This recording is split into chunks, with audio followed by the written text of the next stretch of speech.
In today's structural fires, smoke inhalation causes 8 times as many deaths as burns. That's because where there is smoke, there are toxic gases.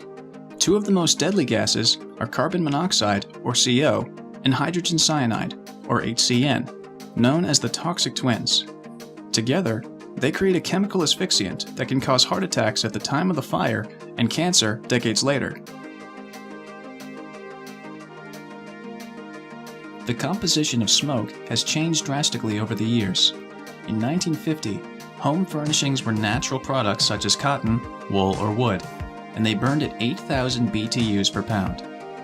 Today, typical home furnishings are made of synthetic materials that burn at 12,000 to 18,000 BTU per pound. Today's fires also burn 2 to 3 times faster, which speeds the release of toxic gases. In the 1970s, the fire service began to recognize the danger of inhaling toxic gases from smoke. Soon after, investigators became aware of the danger of toxic gases found during overhaul. And now, the industry is learning about the long-term health dangers such as cancer from toxic gases. While the threat of carbon monoxide has been known for years, the dangers of HCN have only come to light within the last 10 years. Here are some facts about HCN. HCN is 35 times more toxic than carbon monoxide.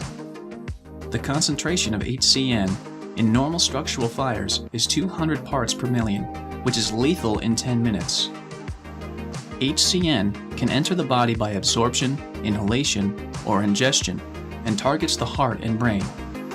It can cause heart attacks and cardiac arrest, and can hamper resuscitation. HCN can also cause bizarre and irrational behavior and hamper rescue and self-rescue.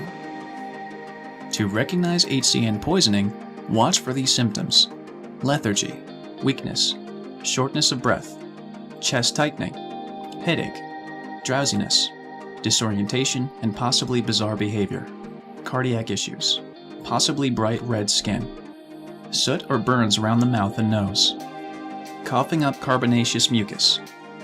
And some people have reported that the victim's breath smells like almond extract.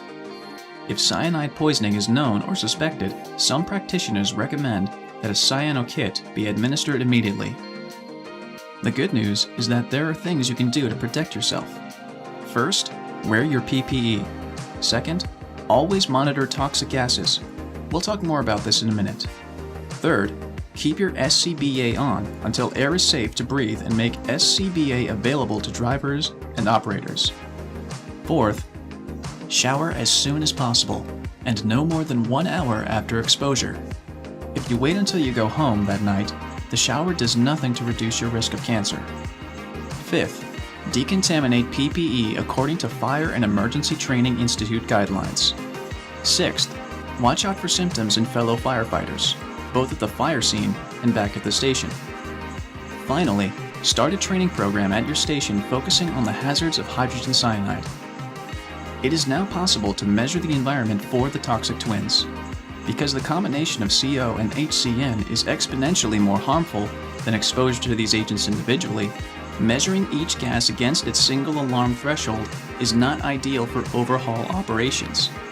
As a result, Draeger has developed a new toxic twins alarm function on the Draeger XM 5000 multi-gas detector, which measures CO and HCN against a combined threshold. This patented feature increases firefighter safety during overhaul based on scientific research conducted in the US. So take care of yourself and beware the toxic twins.